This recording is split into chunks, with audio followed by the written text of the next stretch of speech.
começou? Ah, bom, sabe como é que é? Quando a gente é menina, a minha mãe que botou professora para mim, e nessa época eu tinha 7 anos, então não tinha paixão ainda, né? Mas depois eu comecei a me apaixonar, realmente. E você começou a estudar no Brasil, piano? É. No Rio, como que foi essa? No Rio, Mas depois o meu marido teve um cargo em Genebra, aí eu morei em Genebra. E você teve chance de estudar em Genebra também? Você teve chance de estudar piano em Genebra? Aproveitei que eu estava lá, Mas você estudou só piano ou você estudou composição? Não, só... bom, aí é obrigatório, né? Você, num conservatório importante, você tem que estudar exatamente harmonia, tem que estudar essas coisas todas, composição, regência não, mas tem que estudar harmonia sobretudo. E você tem uma ligação muito forte, posso chamar você de você, né? Claro, claro. Com a música contemporânea. Uma época eu tive muito, eu fiz parte de um grupo chamado Grupo de Música Contemporânea do Rio de Janeiro. E um outro chamado Ars Contemporânea. Ah, é? E como é que se deu assim, essa relação com a música contemporânea? Quando a gente é mais jovem, né, a gente acha bacana e tudo, eu gostava muito. Gostava? Gostava muito. Tinha assim, algum compositor? De fazer a primeira audição da obra, sabe? Isso é bacana, você escreve a primeira audição, pessoas que escreviam a peça para mim, sabe? Você lembra algum compositor que escreveu uma peça para você? Ailton Escobar. Ah, é? E lembra a peça? Que peça que era? Já faz tanto tempo. Ailton Escobar.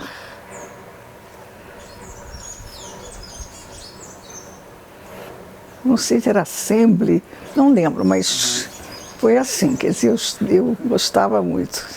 E você falou da música de câmara, da música contemporânea, você também tocou no trio Música Viva, né? Toquei, Esse trio, ele teve mais uma carreira fora do Brasil, né? Vocês fizeram... Nós tocamos em Nova York, o Norton Morozovich, eram todos da Orquestra Sinfônica Brasileira. O Harold tocava o oboé. Porque normalmente quando a gente fala trio, o mais comum é o trio de cordas, né? O nosso não, era oboé, flauta e piano. Então a gente tinha compositores que fizeram obras pra gente, dedicadas a gente, assim, por causa dessa variedade da composição, dos instrumentos que compunham o trio. E vocês faziam também autores mais contemporâneos, então? Então é um trio que fazia mais... Naquela época, sim, mas depois eu voltei para a música tradicional, a todo vapor, assim. Mozart, né? Eu sei que você gravou. Eu vou só te fazer algumas perguntas do trio, né? Depois eu quero saber um pouco dessa fase sua da música tradicional. Por que o trio chamava Música Viva? Trio Música Viva? Esse trio, né? Esse trio é muito anunciado, né? No Carnegie Hall, com o trio Música Viva, você e esses músicos que você acabou de falar, né? Do Harold, o Harold e o Norton. Não sei, não me lembro de quem foi a ideia desse nome. Um de nós, eu não. Deve ter sido um dos dois que teve a ideia de dar o nome de Música Viva. Não lembro muito bem, não. Não tem uma relação com o Kohlreuter, não tem... Não. Foi uma decisão, né? E aí você voltou para esse universo da música tradicional, digamos assim. E o que foi que te chamou? Você voltou para o quê? Para Mozart, Beethoven? Chopin, eu gosto muito. Que é um grande compositor, né? As pessoas pensam que não sabem, talvez, que ele seja um grande compositor. Ele é muito associado à imagem do pianista, né? Do virtuosismo, é disso que você está falando, e esquece do lado. Porque ele não fez peças para orquestra, então as pessoas, a não ser os 2 concertos para piano, as pessoas pensam então que ele não era um grande compositor porque não tinha peça para orquestra, como o Beethoven, né, e o Mozart. Mas o Chopin foi um grande compositor, realmente. E morreu muito jovem, né, com 39 anos, tendo composto quantidade de peças, muito grande de peças. A senhora tem uma preferida dele? Tem os prelúdios, são lindos. Os estudos também, Opus 10, Opus 25, número 1, Opus 10, número 1. Ele é Scherzo, número 1, também é maravilhoso. Número 2 também. A obra toda. E o Cláudio Santoro? A senhora teve uma proximidade com ele, não teve? Assim, fez uma gravação de um concerto com ele, né? Do concerto de Mozart. Toquei com ele com orquestra. Acho que a senhora já fez um pouco do repertório dele também para o piano, né? Hein? A senhora já fez alguma coisa do repertório dele para o piano? A música do Santoro?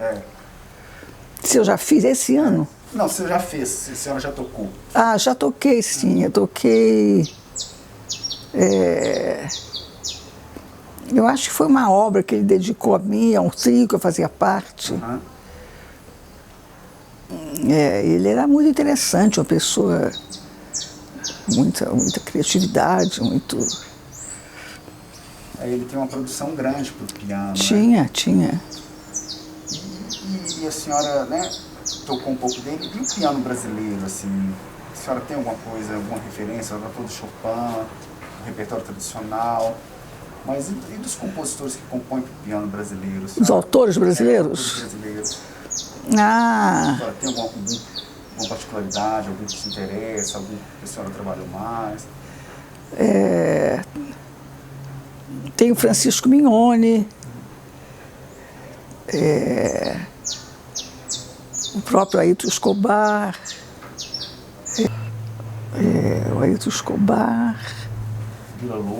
Villa-Lobos, claro, Villa-Lobos, importantíssimo. Toquei Cláudio Santoro, Camargo Guarnieri. Eu toquei a sonata para flauta e piano dele, que é muito interessante. Nós tocamos, porque a gente fazia, às vezes, até a primeira audição. Sei.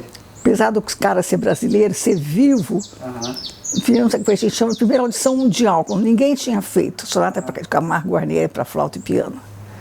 É maravilhoso. O Guarnieri, ele conseguiu alguma projeção nos Estados Unidos, né? E a senhora também esteve lá nos Estados Unidos, né, como professora, né? Como que foi essa experiência nos Estados Unidos, da senhora? Eu fui porque meu marido foi, né? Ele foi lá,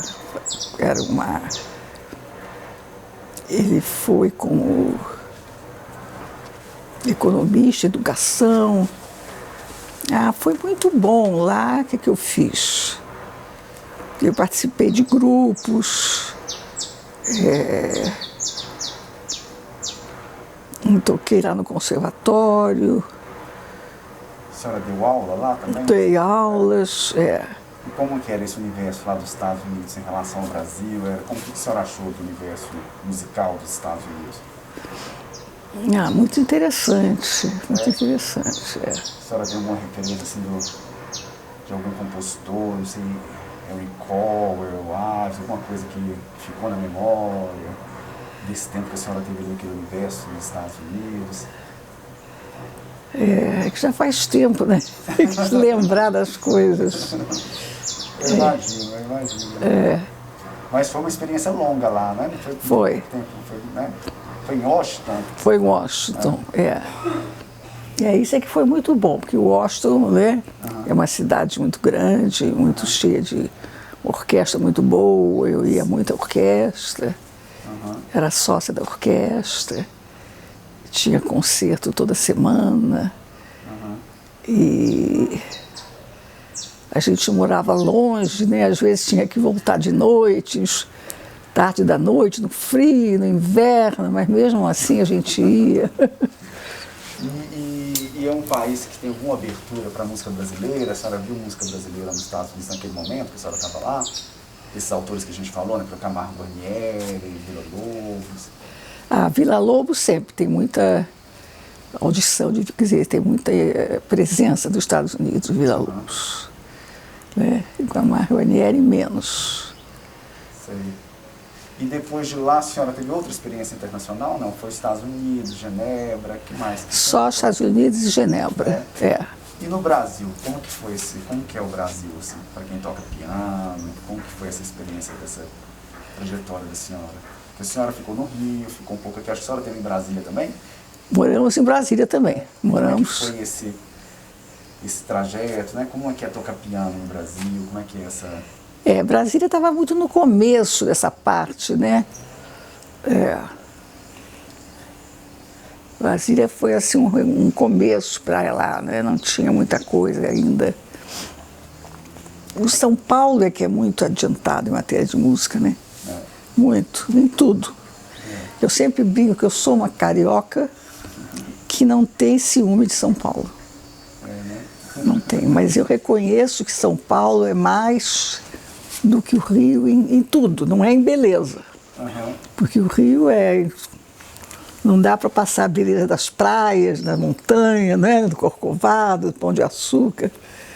Mas em outras coisas, São Paulo está bem à frente. Eu sou a única carioca que diz isso com toda a tranquilidade.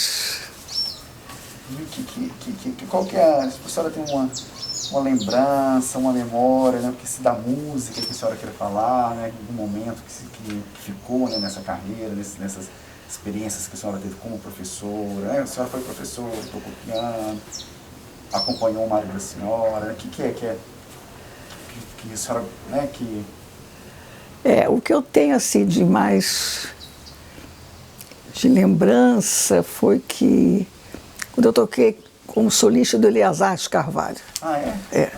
Isso foi aonde? Isso foi no Rio de Janeiro, no Teatro Municipal, com a Orquestra Sinfônica Brasileira. E foi um concurso de piano para tocar com a orquestra de manhã. E a minha mãe, eu me lembro que o concurso era até 30 anos. E todo mundo que entrava era gente muito mais jovem. Eu tinha 29, então para mim era o último ano que eu podia entrar praticamente. Eu já tinha essa minha filha, já era uma menina de 6, 7 anos, tinha uma casa para tomar conta, e todas as pessoas que faziam o concurso eram pessoas que não tinham nada para tomar conta, nem filho, nem casa. Jovens. E eu me lembro que minha mãe disse assim: minha filha, não faça. As pessoas todas... Eu digo, não, eu vou fazer assim, porque eu sou muito perseverante, sempre fui. Aí eu fiz o concurso. Imagina que isso é que eu fico impressionada, como é que eu tive coragem. O concurso eram 6 vagas. E entraram 34 candidatos. Você imagina, 34 candidatos para 6 vagas, quantos não ficariam de fora, né? Aí que a minha mãe disse, não faça, minha filha. Eu disse, não vou fazer. Bom, aí a Undina Ribeiro Dantas, que era uma crítica de música, escrevia no jornal, era uma mulher muito interessante, a Sala Cecília Meirelles estava cheia nesse dia. O concurso foi assim muito, muito importante. Foram 3 tardes com pessoas tocando. E na última tarde, a Undina Ribeiro Dantas disse assim: bom, nós queremos comunicar que, devido ao número de candidatos, nós abrimos o número de vagas de 6 para 10. Quer dizer, deu um alívio a todo mundo, né? Aí ela começou a dizer com ordem alfabética, Ana Maria, Beatriz, assim, a beira. Quando ela chegou e disse Nora de Almeida, olha, eu chorava, você não imagina. Chorava minha mãe e eu chorava, abraçadas, assim. E aí eu era muito amiga da mulher do Eleazar. Então ele intencionalmente, apesar de eu ter feito o concurso, ele talvez para achar que ficaria melhor, já que eu era muito amiga, eu saía com a mulher dele, ia lá almoçar, amiga íntima, assim, ia lá para o almoço, na casa dele, na Praia do Leblon, ele morava na Praia do Leblon. Aí, o que eu ia falar? Ele achou, né? Ele achou que poderia tocar, o que ele achou? Então aí ele me marcou com um rejeito de assistente. Ah, sim. E eu fiquei muito chateada, né? Eu entendi, ele não explicou por quê, mas eu entendi que é para ninguém achar que, apesar de eu ter ganho um concurso, ter feito parte, que eu merecia tocar, então. Até que um dia, olha só, o concerto era domingo de manhã. E tinha que ter o primeiro ensaio na quinta e o segundo na sexta. E o ensaio geral no sábado. Eu estava em casa tranquilamente, uma quarta-feira. O meu concerto era só mais tarde. que não era com o Eleazar. Mas aí, quarta-feira, me telefonaram da Orquestra Sinfônica era assim, olha, o senhor Sérgio Nepomuceno mandou perguntar para a senhora se a senhora não quer tocar nesse domingo agora, porque a pessoa, até me lembro da razão, a pessoa está com um panarício, isso eu guardei essa palavra, porque eu não sabia o que era, um panarício no dedo. Nunca ouvi também falar. Nunca tinha ouvido falar. Aí, quarta-feira, eu quero saber se você pode tocar domingo. Eu disse, claro, mas o ensaio é amanhã de manhã. Eu digo, tá bem. Que horas é? Aonde? Aí eu fui 10 horas da manhã, me arrumei, falei para minha mãe, me arrumei.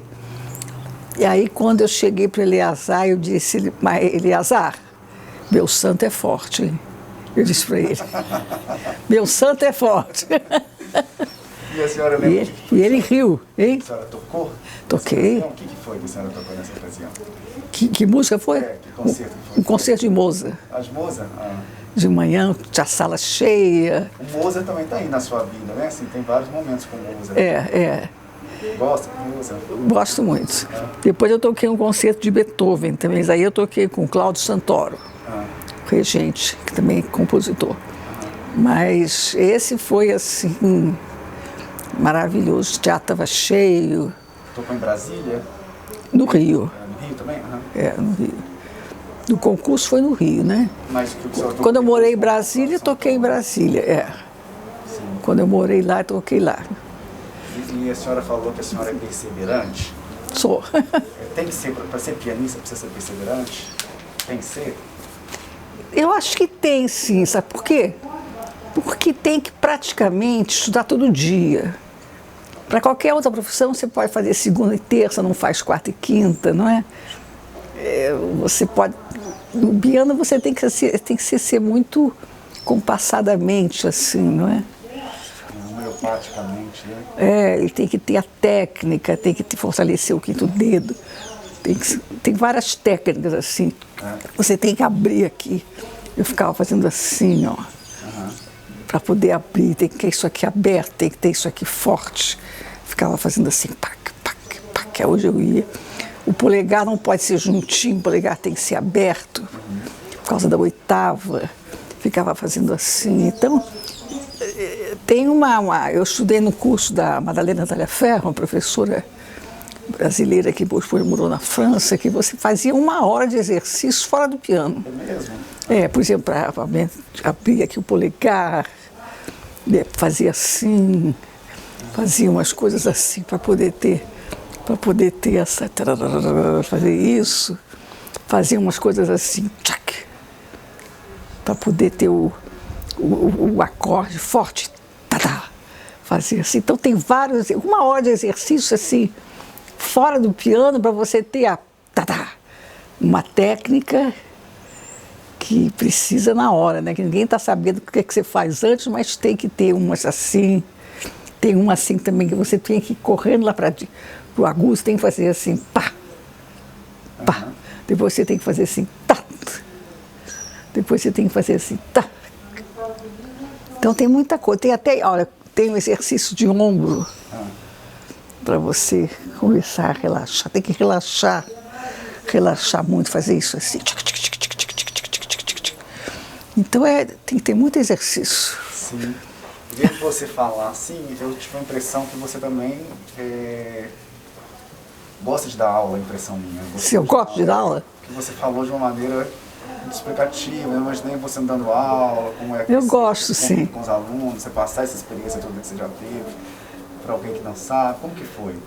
Eu gosto de dar aula, assim, acho que o aluno se interessa também, né?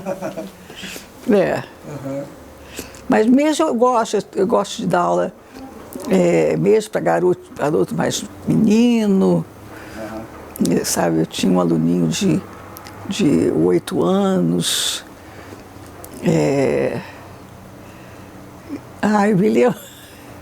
Eu me lembro que eu fui ensinar uma coisa para ele, isso ficou conhecido na família. E o garotinho, eu dava aula para gente de outros países, Argentina, quando eu morei em Genebra. Foi quando eu morei em Genebra. Eu sei que eu tinha aluno uruguaio, e eu tinha um aluninho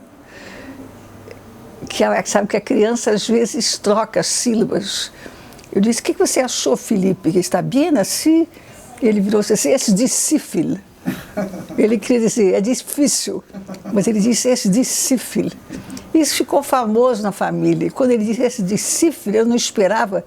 Eu virei assim para não rir diante dele, porque realmente esse difícil, Nora, ele ria assim, então... Então, lá em Genebra, a senhora não foi só estudar, a senhora também trabalhou, deu aula. Trabalhei também. Tocou também? Teve chance de tocar lá? Hein? Teve chance de tocar lá? Ah, em Genebra? Tive. Tive. Tem muitos pianistas lá, né? Como que foi, assim, essa entrada em Genebra? Como que foi tocar? Eu acho que eu fiz música de câmara, que para tocar sozinha é difícil, né? Porque são pianistas muito conhecidos, muito famosos. Você não consegue tocar assim numa série que já está tudo estabelecido 2 anos antes, com pessoas conhecidíssimas, pianista da França, da Alemanha. Mas eu consegui tocar assim com o que a gente chama de música de câmara, violino e piano. Aí você conhece pessoas dos consulados, das embaixadas, você toca. As coisas vão se desenvolvendo. Tive alunos, tive até bastante coisa. No primeiro ano não, no segundo não, mas depois você vai conseguindo, né? Vai se adaptando, vai conhecendo gente. E aí eu tive alunos, tive músicos com que eu toquei. Nos primeiros 2 anos foi mais difícil. Essas mudanças de lugar, né, acaba que dá uma interrompida na carreira, né? Assim, você começa a tocar ali, faz uma coisa, você vai para outro lugar. Isso é um lado negativo ou foi bom estar em vários lugares, né? Participar de várias... estar em circuitos culturais diferentes, né? É bom, é ruim? O que a senhora guarda disso? É bom, mas tem que se acostumar e tem que lutar muito, né? Porque não é fácil, é muito frio. De novo, né? E muito frio, né? Você tem que lutar contra o frio também. O fato, que veio uma coisa que eu achava difícil, é o fato de anoitecer às 5 horas da tarde. 4h30. O aluno vinha, estava à noite, 4h30 noite lá em Genebra, no inverno. Isso eu achei bem difícil, porque a gente está acostumado aqui com não é? Só é à noite, 8 horas, né? Aqui no Brasil, você fica fazendo som de coisas com luz. Lá você, 5 horas, você diz, meu Deus, está muito escuro. Aí você, é automático, é uma coisa psicológica, você já acha que está terminando seu dia, né? Você não tem muita disposição mais. Tem que ter, mas não tem muita, assim, espontaneamente, não. Fazer uma força maior. Fazer uma força maior. E qual que é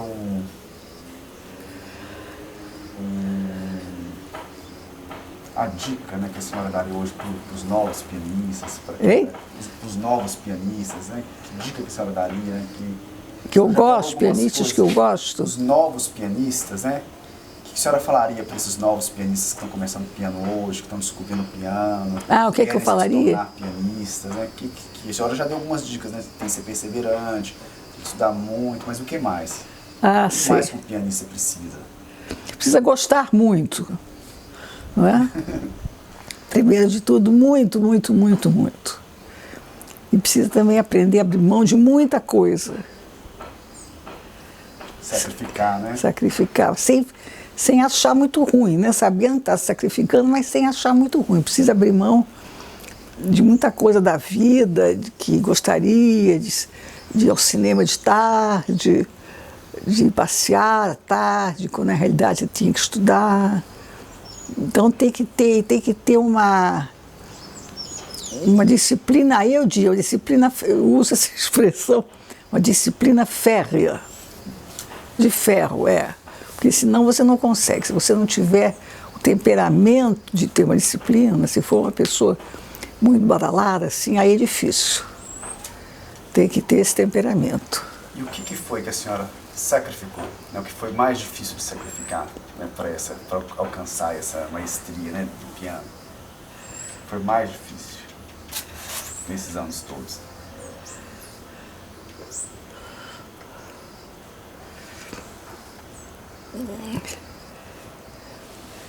Abrir mão de flanar, né? De ficar sem fazer nada, assim, à vontade.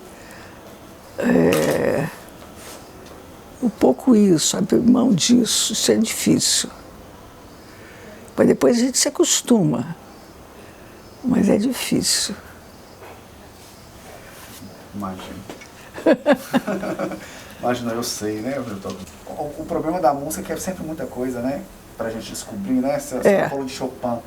Deve ter alguma coisa de Chopin que a gente não conhece, né? Embora ele seja tão conhecido, né? Sempre tem uma coisa nova para você saber, né? Do Chopin.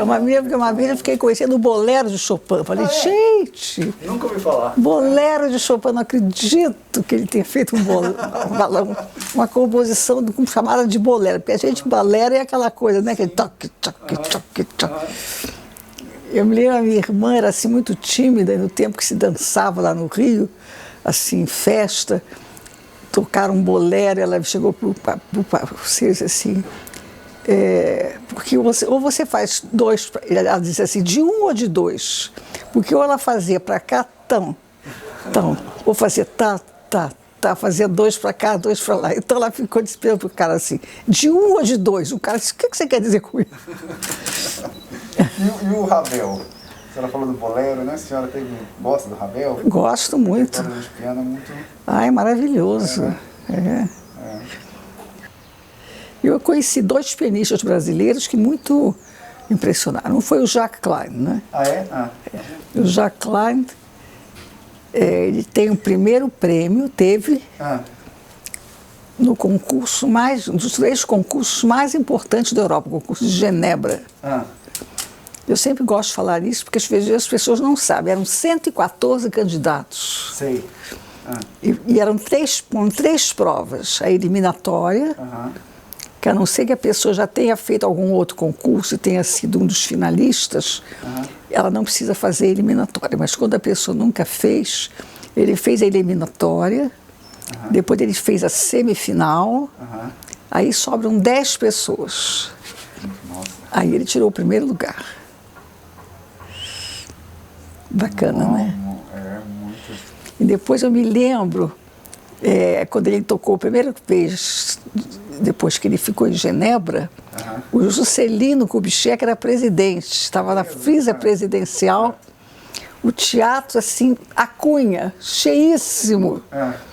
A frisa são 5 pessoas sentadas, não é? 5 cadeiras, a frisa e o camarote.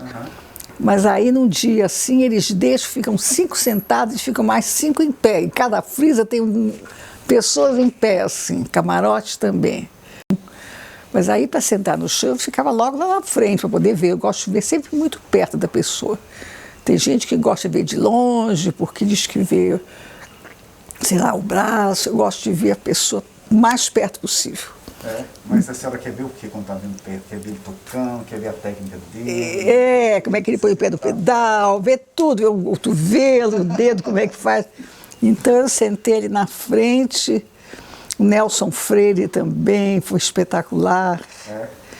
O Nelson Freire, eu me lembro, ele tinha, quando ele tirou um prêmio, ele era tão menino ainda, ele tinha 11 anos, que ele usava calça, não era short, não, a gente na época não era seu tempo, mas calça curta, acima do joelho.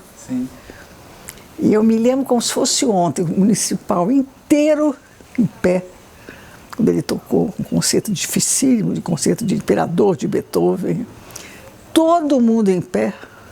Sabe que você olhar e ver todo mundo ir para te aplaudir, todo mundo em pé para te aplaudir, deve ser uma grande emoção. E ele chorava. As lágrimas, ele olhava para o municipal inteiro em pé e as lágrimas deles caíam assim. Isso foi uma das coisas, maiores impressões que eu tive na minha vida, maiores lembranças, foi o Nelson Freire chorar em frente do municipal.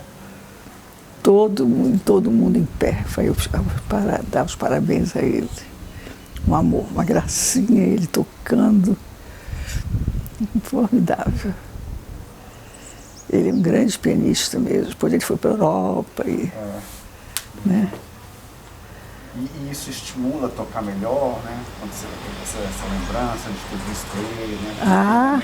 Isso, não quer tocar igual mesmo ele. Eu acredito que sim. Ele deve se lembrar desses momentos em que todo mundo... E uma vez eu falei para ele, você se lembra desse dia que todo mundo estava te aplaudindo e você chorava? Ele disse, me lembro. Então eu tenho essas lembranças muito interessantes. E onde foi que a senhora encontrava com ele? Aqui no Brasil? Essa relação com o Nelson Freire foi essa proximidade? Né, no Brasil. E em Genebra, quando eu morei, também encontrei, mas mais no Brasil. Tá bom, podemos ficar por aqui então? Podemos. Ok. Ok.